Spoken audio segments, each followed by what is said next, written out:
네, 오늘 국정감사가 예정된 상임위가 10개인데요. 오전 10시에 시작이지만 일부 상임위는 감사 일정과 무관한 일로 파행을 거듭하고 있습니다.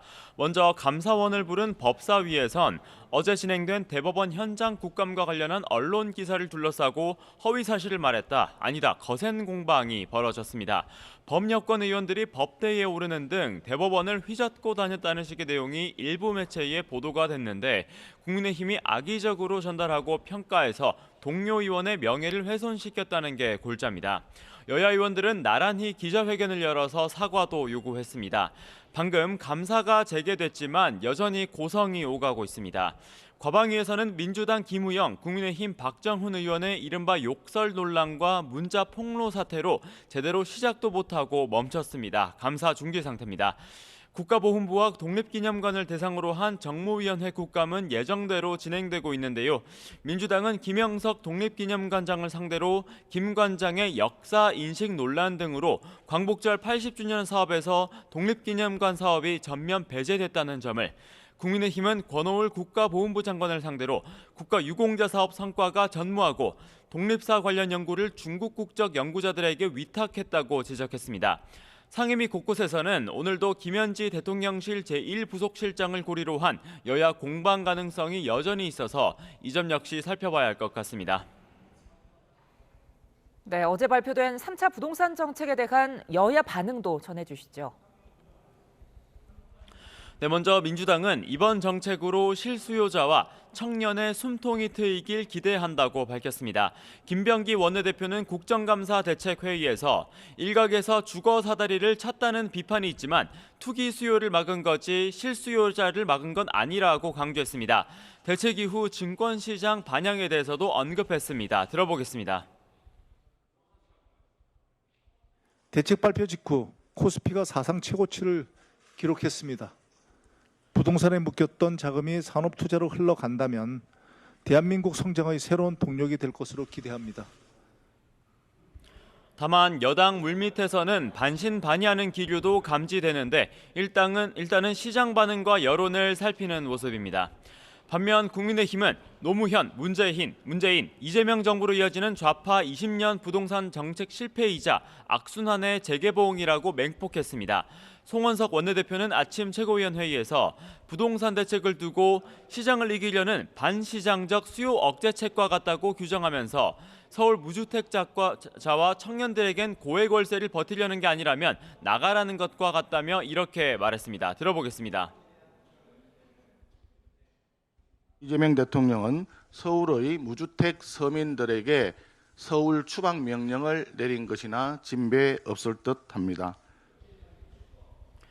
정부와 여당, 서울시까지 사자 부동산 협의체를 구성해 이념이 아닌 현실과 시장의 목소리에 귀 기울이는 협치를 시작하자고 제안했습니다. 지금까지 국회에서 YTN 박희재입니다. 오늘 국정감사 대책회의 사회를 맡은 정책위원회 상임부의장 황정아 의원입니다. 제2차 국정감사 대책회의를 시작하겠습니다. 먼저 김병기 원내대표의 발언이 있겠습니다. 오늘은 부마 항쟁 45주년입니다. 민주주의를 향한 국민의 외침이 부산과 마산에서 시작된 날입니다. 민주당은 그 숭고한 부마 항쟁의 정신을 결코 잊지 않겠습니다. 국민이 진짜 주인인 민주주의가 다시는 후퇴하거나 짓밟히지 않도록 끝까지 지키겠습니다. 부마 항쟁의 영령들과 시민들께 깊은 존경과 감사의 마음을 바칩니다. 윤석열 정권에서 자행됐던 정치검사와 권력남용을 바로잡겠습니다. 윤석열 정권 시기 정적을 제거하기 위해 국가기관이 동원되는 것이 일상사였습니다. 검찰뿐만 아니라 독립기관인 감사원까지 윤석열의 입맛대로 움직였습니다. 이번 국정감사에서 그 모든 사실이 드러나고 있습니다. 윤석열 정권 시기 감사원의 디지털 포렌식 건수가 급증했습니다. 2021년 86건이었던 것이 2022년에는 584건, 2023년에는 551건으로 늘었습니다. 그 대부분은 민주당과 관련된 의혹입니다. 국민의힘 등이 근거 없는 의혹을 제기하면 감사원이 포렌식을 하고 검찰이 기소하는 패턴을 반복했습니다. 윤석열, 김건희 관련 논란에는 단 한 건의 포렌식도 없었습니다. 정치적 표적 감사와 보복 감사가 철저하게 자행된 것입니다. 반드시 바로잡겠습니다. 현재 국회에는 포렌식의 정치적 악용, 권력 남용을 막는 감사원법 개정안이 발의되어 있습니다. 필요하면 보완하는 입법도 추진하겠습니다. 감사원 회계감사권의 국회의관도 검토하겠습니다. 민주주의를 훼손하는 정치 감사와 권력 남용, 더는 용납하지 않겠습니다. 정부가 어제 주택시장 안정화 대책을 발표했습니다. 요즘 서울과 수도권 집값이 다시 들썩입니다. 부동산 불안은 서민의 삶을 흔들고 청년의 희망을 꺾습니다. 이번 대책이 과열된 시장을 진정시키고 실수요자와 청년에게 숨통을 틔워주길 기대합니다. 대책 발표 직후 코스피가 사상 최고치를 기록했습니다.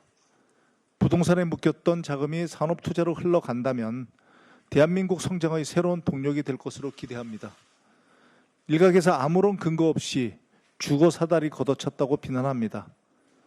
투기 수요를 막은 것이지 실수요자에게 문을 닫은 게 아닙니다. 수억, 수십억의 빚을 내서 집을 사게 하는 것이 맞습니까? 빚 없이도 집을 살 수 있는 시장을 만드는 게 맞다고 저는 생각을 합니다. 민주당은 정부와 합심해서 불법 투기 행위를 철저히 막겠습니다. 무주택자와 청년의 주거 안정을 최우선에 두겠습니다. 집 걱정 없는 나라, 누구나 안심하고 사는 대한민국을 위해 최선을 다하겠습니다. 민주당 재외국민안전대책단이 어제 캄보디아로 출국했습니다. 사성장군 출신 김병주 단장, 황명선 최고위원, 외교관 출신 홍기원 의원, 경찰 출신 이모선 의원님 최선을 다해 주시기 바랍니다. 정부도 합동 대응팀을 급파했습니다. 캄보디아 취업 사기 강금 피해 TF도 활동을 시작했습니다. 오늘 0시부터 캄보디아 일부 지역에 여행 금지 경보를 발령했습니다. 정부는 구금되어 있는 우리 국민의 송환부터 서두른다는 계획입니다. 민주당은 정부와 함께 우리 국민의 안전을 확보하고 신속하게 귀국할 수 있도록 하겠습니다. 민주당은 정부와 함께 재외국민 보호 체계를 강화할 것입니다. 영사조력법 개정과 재외공간 인력 예산 확충도 서두르겠습니다. 민주당은 국민 안전을 위해 할 수 있는 모든 노력을 다하겠습니다. 이상입니다. 다음은 5년간 28번의 부동산 대책이 있었는데 그 대책을 뛰어넘는 신기록 달성입니다. 노무현 정부, 문재인 정부 그리고 이재명 정부로 이어지는 좌파 정권 20년 부동산 정책 실패의 재탕이자 악순환의 재개봉이다라고 규정할 수 있을 것 같습니다. 2005년 노무현 대통령은 하늘이 두 쪽 나도 부동산만은 잡겠다라고 호언장담했는데 노무현 정부 시절 5년 동안 서울 아파트 값이 공식 기준으로 57% 폭등했습니다. 문재인 대통령은 보다 강력한 부동산 대책을 끊임없이 내놓겠다라고 호언장담했습니다. 그러나 그 결과는 집값 폭등과 청년 세대의 참담한 좌절뿐이었습니다. 그런데 이재명 정권은 어제 서울 전 지역과 경기도 일원을 조정 대상 지역, 투기 과열 지구로 묶는 부동산 규제 대책을 발표했습니다.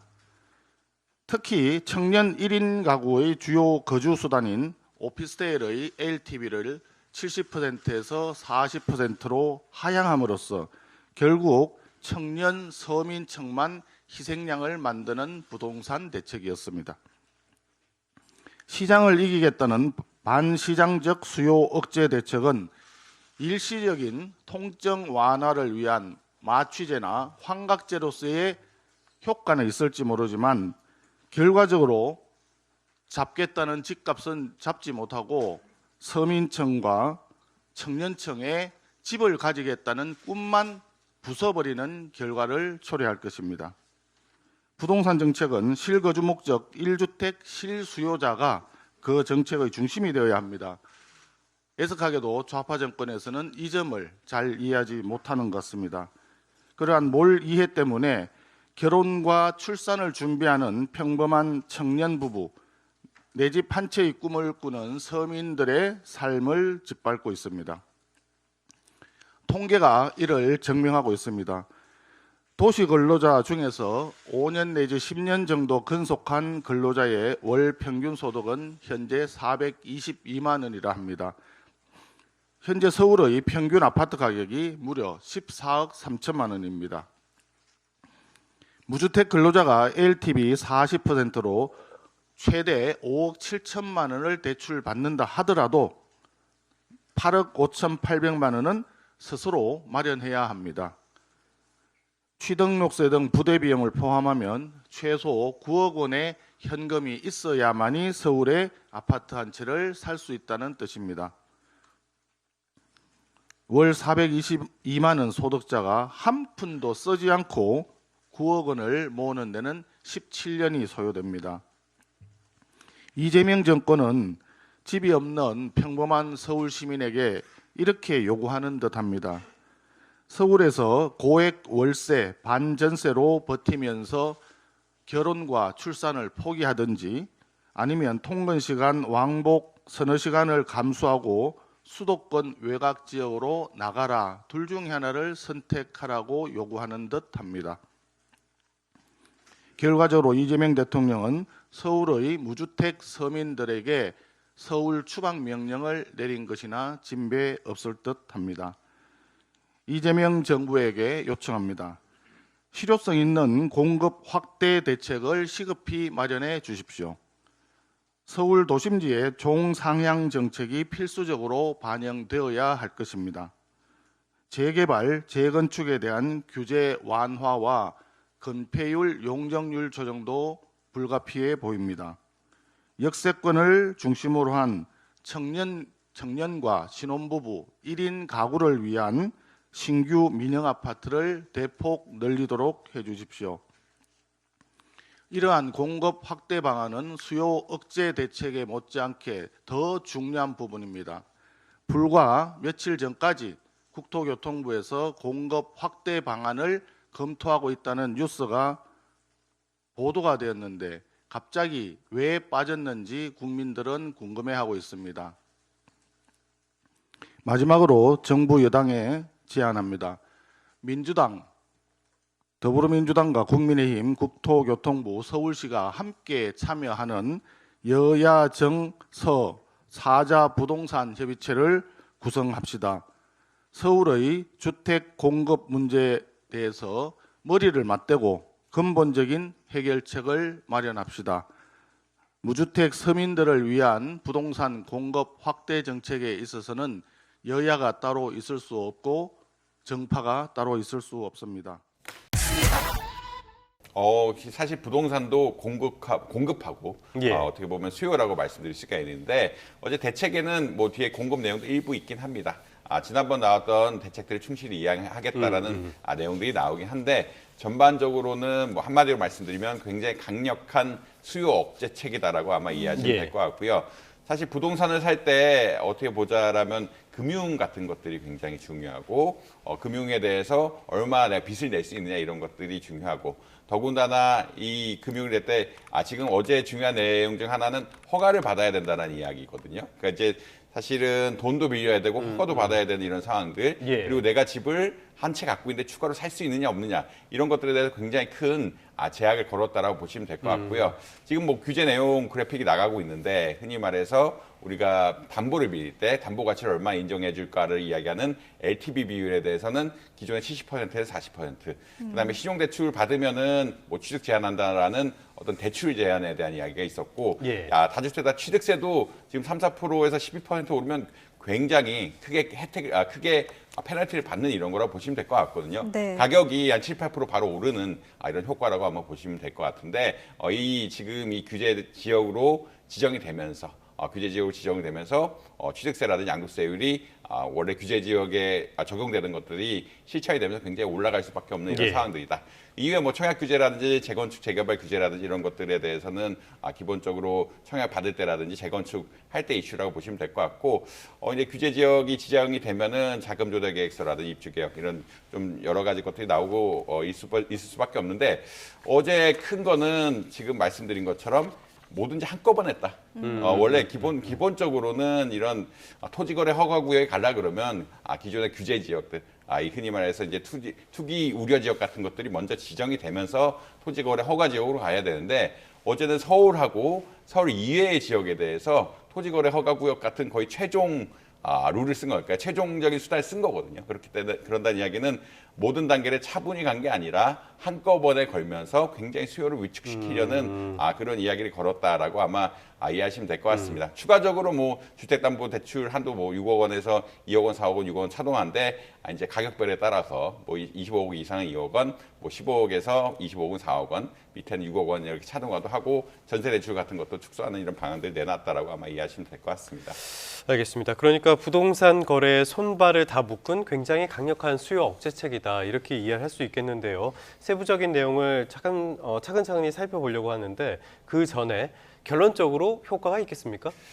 사실은 한동안은 결국 수요를 위축시키는 효과가 분명히 예. 있을 것이다라고 보시면 될 것 같고 지금 사라는 이야기는 어떤 거냐면 정부에서 이제 투기가 아닌 어떤 주택을 사는 것이 어떤 거냐 이야기할 때 결국은 현금으로 하든가 어느 현금의 비중이 굉장히 높든가 아니면 전세를 끼지 말고 사든가 이런 식의 약간 가이드라인을 내놓은 거거든요. 예. 가이드라인을 내놨기 때문에 사실 이렇게 되는 사람들이 좀 많지는 않고 사실 가격이 빠르게 오르지 않는다고 하면은 이런 투자적인 목적에 따른 어떤 부동산 주기 아파트라든지 이런 사는데 주택 구매 효과가 떨어지기 때문에 단기간에 수요가 줄어들 것이다라는 이런 말씀 드릴 수 있을 것 같습니다. 예. 다만 이번에 뭐 토지거래 허가 구역 같은 것들도 내년 12월까지 한정을 시켜놨고 무한정 이렇게 큰 구역에 대해서 토지거래 허가 구역을 지지할 수 있을 것이냐 이런 것에 대해서는 사실 전례가 없었던 일이고 예. 사실 어떤 국민들의 반발도 있을 수가 있는 부분들이기 때문에 조금 지켜봐야 될 상황이고 지금 만약 풀리게 된다라고 하면은 어떻게 보면 또 눌려왔던 수요가 올라갈 수도 있는 이런 상황들이다.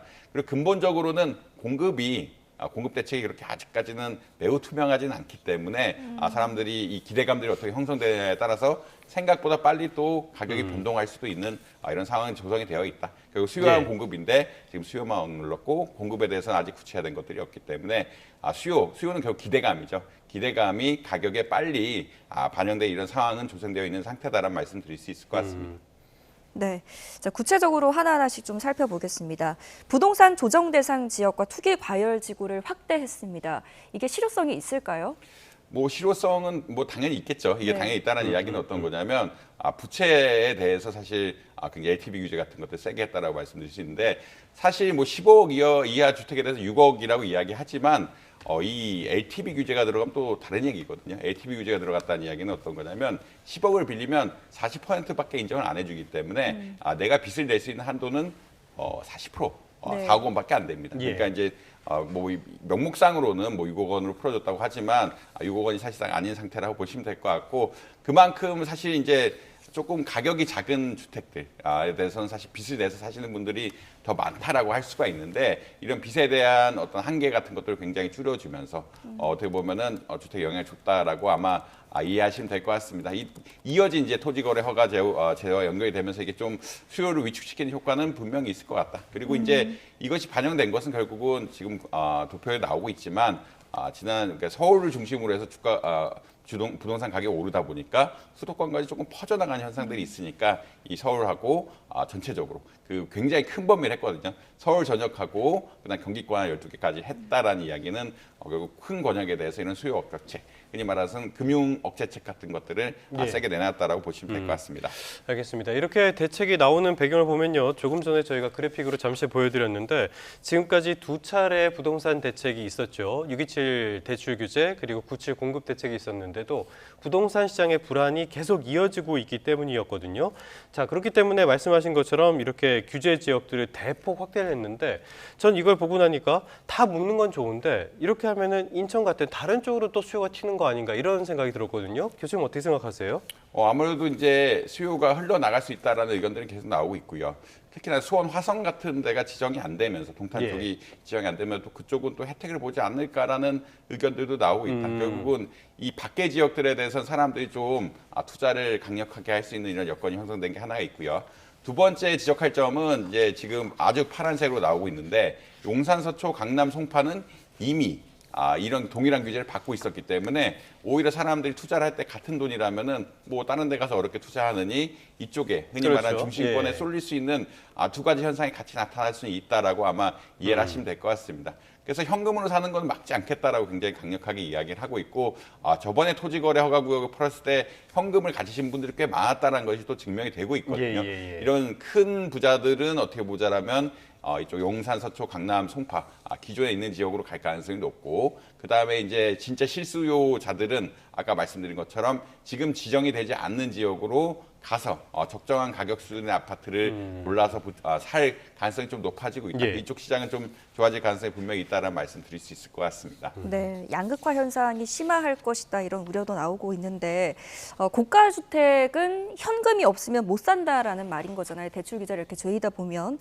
결국 현금 여력이 있는 자산가 중심의 똘똘한 한 채 현상이 더 심화될 것이다 이런 지적이 나오는데 어떻게 생각하십니까? 아무래도 그런 현상은 좀 강화될 수밖에 없다라고 볼 수 있겠고요. 지금 토지거래 허가구역이라든지 이런 여러 가지 규제구에 기존부터 묶여 있었던 지역들에 대한 예. 수요가 늘어날 것이라는 기대감이 나오는 것이 아무래도 이제 현금을 가지신 분들이 또 있다. 그리고 사실 이제 주가가 상승하게 되면은 또 개인의 자산도 늘어나게 되고 개인의 자산이 늘어난다는 이야기는 일부 또 부동산으로 자금이 흘러갈 가능성도 있다라는 이런 말씀도 드릴 수 있거든요.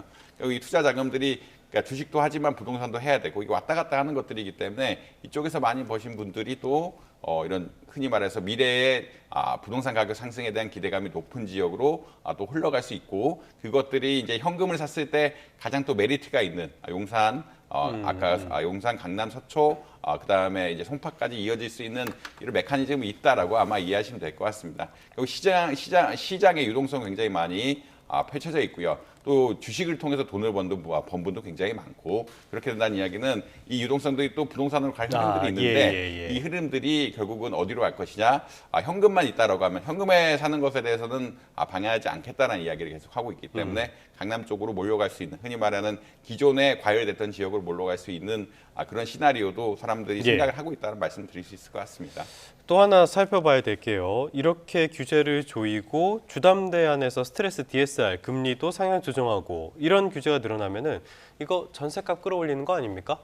사실 이제 전세값을 끌어올리기도 하지만 전월세 전환 같은 것들을 좀 높일 거라는 의견들도 많습니다. 결국은 지금 집 사는데 좀 어려워지게 된다라는 이야기는 집값보다는 전세값이 좀 올라갈 수 있다는 이야기인데 지금 흔히 말해서 한 가구가 있으면 이 지역 내 대출 같은 것들도 DSR 규제를 받는다라고 이야기하고 있거든요. 그러니까 전세 대출이 기본적으로 DSR 규제를 받지는 않는데 이런 DSR 규제 같은 것을 받으면서 어떻게 보면 대출 여력이 좀 줄어든다는 말씀이 드릴 수 있을 것 같고 대출 여력이 줄어든다는 이야기는 특히나 기존에 살던 사람들은 새로 월세가 전월세 전환 같은 걸 통해서 집을 계속 유지해야 되는 이런 상황들이다라고 아마 말씀드릴 수 있을 것 같습니다. 지금 그래픽에 나가는 전세 대출 DSR 규제 적용이란 거는 아무래도 그 1주택자의 어떤 이야기라고 보시면 될 것 같고 예전에는 사실 전세 대출에 대해서 이런 걸 잘 반영하지 않긴 했는데 전세 대출 했을 때 이런 것들에 대해서 규제가 적용이 되면서 대출 한도가 줄어든다. 대출 한도가 줄어든다는 얘기는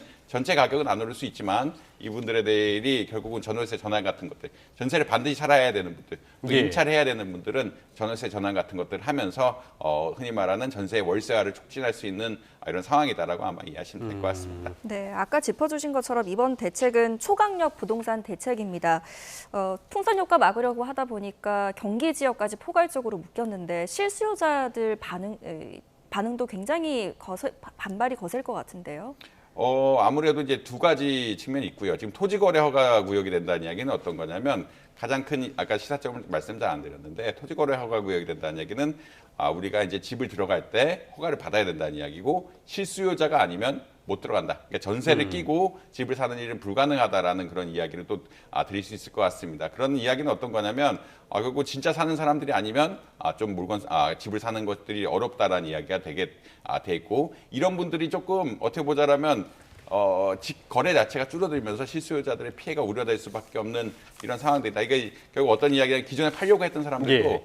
지금 이런 대책들이 나오게 되면 공급 좀 줄일 수밖에 없고, 실수요자들은 살 수는 있음에도 불구하고 토지거래허가 어떤 제도에 벗어나 있게 살 수 있음에도 불구하고 공급량 자체가 줄면서 좀 타격을 입는 이런 상황이다라고 보시면 될 것 같고요. 두 번째 좀 아쉬워하는 분들은 아무래도 지금 이제 사실 강남에서 오르고 분당에서 오르고 예.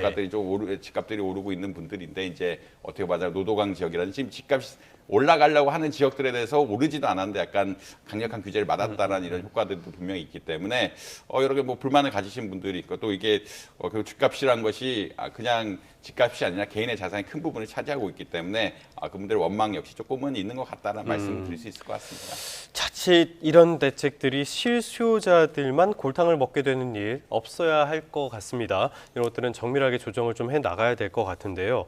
자, 지금까지 말씀해 주신 것들, 여기에 더해서 정부에서는 부동산 세제 개편까지도 검토할 수 있다라는 어떤 으름장 같은 것도 어째 놨단 말이에요. 자, 지금 이재명 정부가 탄생을 하고 넉 달이 됐는데 부동산 대책이 3차례가 나왔습니다. 이거 너무 잦은 거 아닙니까? 사실 그만큼 이제 부동산이 예. 중요할 수밖에 없다는 이야기로 보시면 될 것 같고요.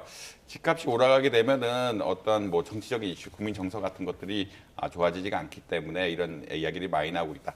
그리고 근본적으로는 공급이 충분하면은 이런 시장의 메커니즘이 잘 작용을 해서 예. 집값이 많이 오를 거다는 기대감이 형성이 되지 않는데, 지금 공급이 아무래도 위축이 되어 있다. 한 26년 가면 올해보다 아파트 공급이 반으로 줄어들까, 서울 지역에는 반으로 줄어들 거라는 이야기도 계속 나오고 있거든요. 그만큼 사람들이 이제 공급이 줄어들 걸 알고 있기 때문에 집값 같은 것들의 움직임이 좀 심하고, 그런 것을 막기 위해서 여러 가지 대책들, 그러니까 6월 달에도 내고 9월 달에 내고 이제 10월 달에도 한 번 또 냈는데, 이런 여러 가지 대책들을 통해서 부동산 가격을 안정시키려는 노력을 하고 있다. 이런 말씀 드릴 수 있을 것 같습니다.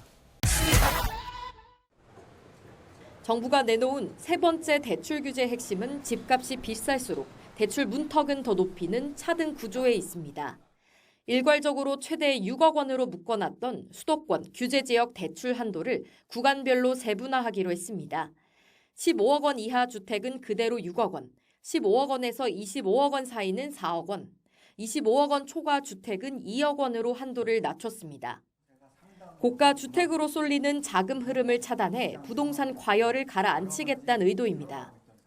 고가 주택 중심으로 가격이 상승하고 있는 만큼 고가 주택을 타겟으로 한 대출 한도를 규정하는 것이 적정하다고 판단한 것입니다.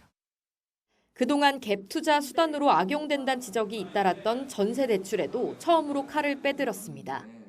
집을 가진 사람이 수도권 규제 지역에서 전세 대출을 받을 경우 이자 상환분이 DSR 계산에 포함됩니다. 갚아야 하는 대출 원리금이 커지면서 받을 수 있는 대출액이 줄어드는데, 예를 들어 연소득 5천만 원 차주가 전세 대출 2억 원을 받으면 DSR은 14%가량 올라가는 것으로 나타났습니다. 금리 인상을 미리 반영하는 스트레스 금리도 규제 지역에 한해 1.5%에서 3%로 높아집니다. 이에 따라 소득 1억 원인 사람이 30년 만기로 금리 4% 변동형 대출을 받는다면 한도가 최대 8,600만 원, 소득 5천만 원의 경우 4,300만 원 줄어들 것으로 금융위는 추산했습니다. 규제 지역이 전면 확대된 가운데 집을 담보로 대출받을 수 있는 비율 LTV 역시 70%에서 40%로 확 낮아졌습니다. 강화된 대출 규제는 오늘부터 즉시 시행됩니다. 다만 전세대출 DSR 규제는 은행 전산 시스템이 정비되는 오는 29일부터 적용될 예정입니다. YTN 손효정입니다.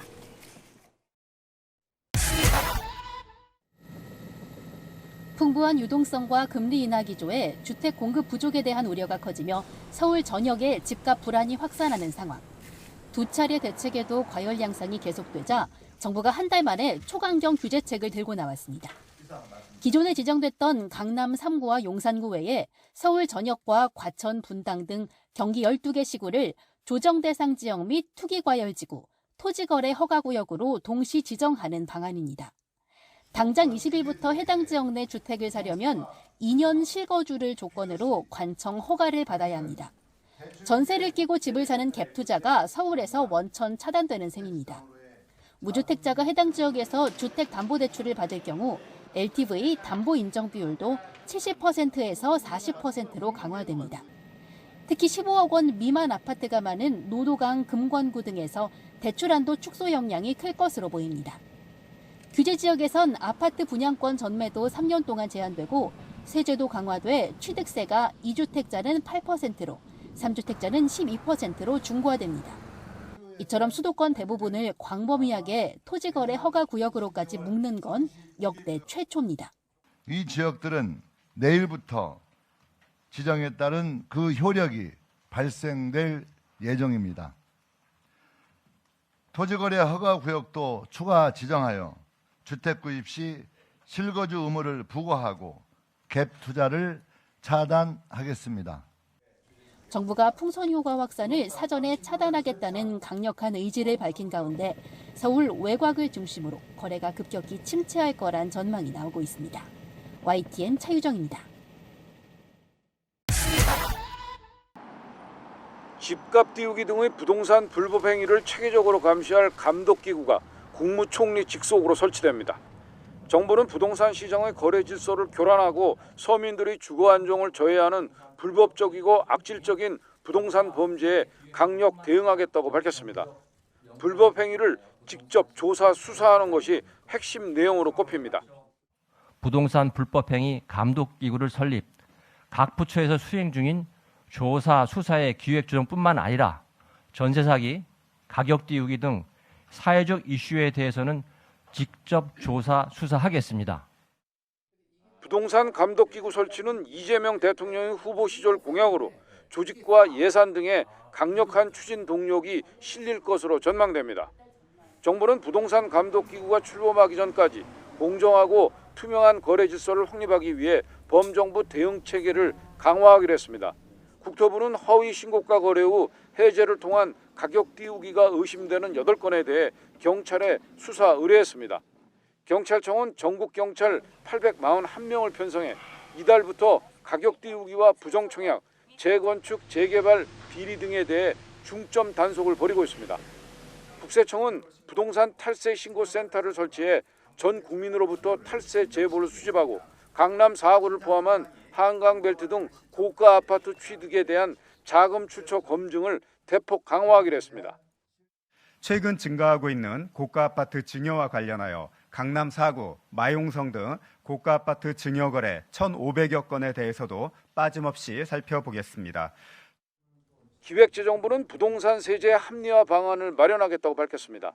구윤철 부총리는 부동산 시장에 미치는 영향과 과세 형평 등을 종합 검토해 보유세와 거래세 조정, 특정 지역 수요 쏠림 완화를 위한 세제 합리화 방안을 검토하겠다고 말했습니다. 규제 지역 확대와 대출 규제 강화에도 부동산 시장이 안정되지 않으면 세제 카드까지 꺼내들 수 있다는 의미로 해석됩니다. YTN 오인성입니다.